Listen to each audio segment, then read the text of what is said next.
Sir, आज hospital और private insurance के बीच एक ऐसा नेक्सस बन गया है जो आम इंसान की कमर तोड़ रहा है। सर, हम ये दुखद सच्चाई अक्सर देखते हैं। पेशेंट की हॉस्पिटल में डेथ हो जाती है, इंश्योरेंस कंपनी क्लेम रिजेक्ट कर देती है, हॉस्पिटल बॉडी देने से मना कर देता है, हॉस्पिटल के बाहर मां अपने बच्चे की बॉडी लेने के लिए अपने कंगन लेके खड़ी होती है। सर, दूसरी ओर टीवी पे एड्स देखिए, इंश्योरेंस कंपनी सेलिब्रिटीज से प्रमोशन कराते हैं, मिनट्स में अप्रूवल दिखाते हैं, पॉलिसी साइन करवाते वक्त आप भगवान हो, उसके बाद आप सिर्फ हॉस्पिटल और इंश्योरेंस के बीच की एक टेनिस बॉल हो।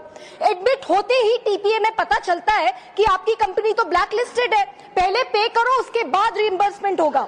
मान लो क्लेम फाइल हो भी गया, आप डिस्चार्ज वाले दिन भी एक कागज के लिए पूरा दिन बैठे रहते हो, बिलिंग चलती रहती है। आप इंश्योरेंस कंपनी को कॉल करो, आधा घंटा उनकी कॉलर ट्यून सुन के होल्ड पर बैठे रहो, हर बार नया कॉलर एजेंट, हर बार पूरा इशू दोबारा समझाओ, फिर भी क्लेम रिजेक्ट। महीनों तक इंश्योरेंस ऑफिस और हॉस्पिटल के बीच के चक्कर काटो।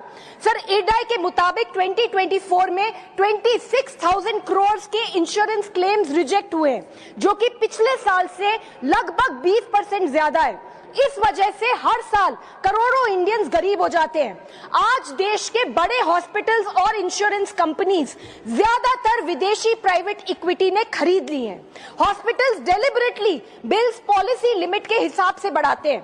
अगर पॉलिसी 10 लाख की है तो बिल भी 10 लाख का होगा, और अगर 5 लाख की है तो उसी बीमारी के इलाज का बिल 5 लाख का होगा। सर, फॉरेन प्राइवेट इक्विटी के लिए पेशेंट नहीं, रॉ मटेरियल है, जिससे उसको 3 से 5 साल के अंदर 25% रिटर्न्स कमाने ही है। सर, एक कंपनी जो ऑनलाइन इंश्योरेंस का आज 93% मार्केट शेयर होल्ड करती है, अब हॉस्पिटल्स में भी इन्वेस्ट कर रही है। एक ही कंपनी इंश्योरेंस भी बेचेगी, हॉस्पिटल में एडमिट भी करेगी और क्लेम्स भी प्रोसेस करेगी। There is no regulatory wall here. Sir, India के दिव्यांग नागरिक तो इस सिस्टम से पूरी तरीके से बाहर है। 80% के पास हेल्थ इंश्योरेंस है ही नहीं, अप्लाई किया तो भी बिना किसी एक्सप्लेनेशन के सीधा rejection. Sir, this is discriminatory and illegal. I demand 1, सरकारी हॉस्पिटल्स की हालात सुधारे जाने चाहिए और हॉस्पिटल, प्राइवेट हॉस्पिटल्स के प्रोसीजर्स के रेट्स का नेशनल शेड्यूल बनाना चाहिए, सख्ती से लागू होना चाहिए। 2, foreign private equity Indian hospital में 26% से ज्यादा हिस्सा सरकारी परमिशन के बिना ना ले पाए। 3, रेगुलेशन लाओ against the same insurance company owning hospitals as well.